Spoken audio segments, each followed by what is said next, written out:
Yes, అమ్మాయిగా పుడితే అంతే. అమ్మాయిలకి ఏంటి, అబ్బాయిలకు కూడా అలాగే ఉందిలే. What you mean? Nothing, leave it. What about my pearls? ఇప్పుడే కావాలా? Yes, right now only. Time లేదు.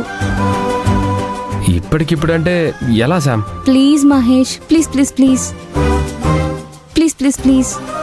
నీకు హెల్ప్ చేయాలనే ఉంది, బట్ ఇప్పటికిప్పుడంటే ఈ ఊళ్ళో ముత్యాలు దొరుకుతాయో లేదో. ఎందుకు దొరకవు? ఖచ్చితంగా దొరుకుతాయి. ఇదిగోండి మీకు కావాల్సిన ముత్యాలు. Thank you Anandi, thank you so much. Anandi, ఈ ముత్యాలు ఎక్కడివి? సీతారాముల కళ్యాణంలో ముత్యాలిస్తే మంచిది అని నేను అశ్విన్ వెళ్ళి తెచ్చుకున్నాం సార్. ఓకే. చూసావా మహేష్, నేను ఇలా అనుకున్నానో లేదో, ఆనంది ఇలా పెరల్స్ తీసుకొచ్చింది. That is Anandi.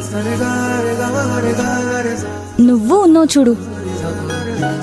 మా మహేష్ సార్ గురించి తక్కువగా మాట్లాడుకు శామ్.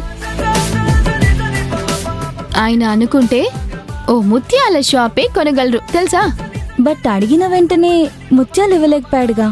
మరి ఇప్పటికిప్పుడు తెమ్మంటే ఎవరు మాత్రం తీసుకురాగలరు చెప్పు? ఒక 10 నిమిషాలైనా టైం ఇవ్వాలి కదా. అది ఆనంది, అలా చెప్పు తనకి. మీ బాస్ ని బాగానే సపోర్ట్ చేస్తున్నావుగా. అంతేగా అంతేగా. చాలా థ్యాంక్స్ ఆనంది. టైంకి ముత్యాలు తీసుకొచ్చి శామ్ నుంచి నన్ను కాపాడావు. లేకపోతే నేనేమైపోయి ఉండేవాడిను. సరే సార్, ఇప్పుడే వస్తాను. Mahesh, what Sam? Thanks only ఆనందికేనా? Oh, I'm sorry Sam. యాక్చువల్గా నీకు థ్యాంక్స్ చెప్పాలని అనుకుంటుండగా నువ్వు ముత్యాల గురించి అడిగేసరికి డైవర్ట్ అయిపోయాను. Anyway, thank you so much Sam. By the way, నువ్వుగానే నన్ను సేవ్ చేయకపోయి ఉండుంటే నిజంగా నేను బ్రతుకుండేవాడిని కాదేమో. ప్లీజ్ మహేష్, అలా మాట్లాడకు. నేనుండగా నా ఫ్రెండ్స్ కి ప్రాబ్లం రానిస్తానా?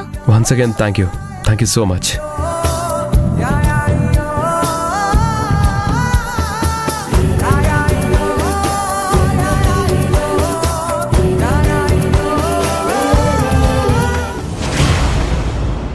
ఏమయ్యా, మన మనుషులకి ఎప్పుడు ఎక్కడ ఏం మాట్లాడాలో 4 గోడల మధ్య చెప్పి ఆ మాటలు నలుగురిలో మాట్లాడిస్తున్నాం కదా. అంత పగడ్బందీగా ప్లాన్ చేస్తుంటే అది ఎక్కడ్నుంచో వచ్చిన ఆనంది ఎలా పసిగడుతుంది అంటావు, అంతేగా? అవునయ్యా, దానికేమైనా దివ్య దృష్టుందా? దివ్య దృష్టా పాడా? అదేం లేదు. మరి దానికి అన్నీ అలా ఎలా తెలిసిపోతున్నాయి? మనకి తెలియడంలా. అలాగే అంటే రాజశేఖర్ గారికి, నరసింహ గారికి డబ్బు, హోదా, పరపతి అన్నీ ఉన్నాయి.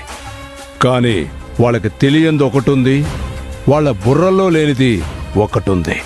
ఏంటది? మన చుట్టుపక్కల వాళ్ళు ఎలాంటి వాళ్ళు, మనల్ని పొగుడుతున్న వాళ్ళు నిజంగా పొగుడుతున్న వాళ్ళ, మనకు భజన చేస్తున్న వాళ్ళు మన వెనక గోతులు తీస్తున్నారా అని తెలుసుకునే తెలివితేటలు లేని వాళ్ళు. అందుకేగా పొయ్యి మీద ఉన్న పాలలాగా ఒక్క మాట గొప్పగా అంటే చాలు తెగ పొంగిపోతారు.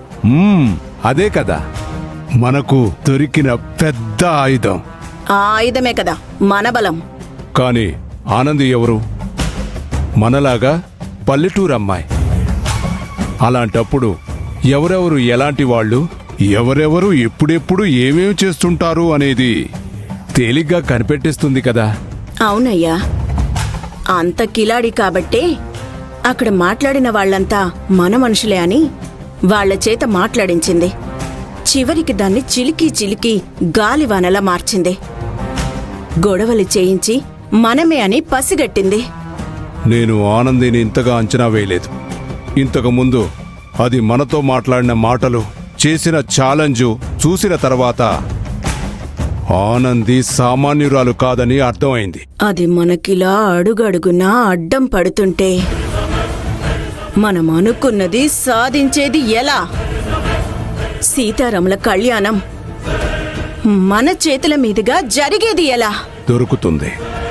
దొరుకుతుంది నాగులు. ఏంటి దొరికేది?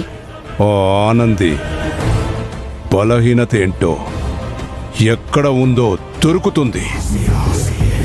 అప్పుడు దానితో ఒక ఆట ఆడుకుందాం. అప్పటి వరకు మనమేం చేయలేమా? చేస్తాం.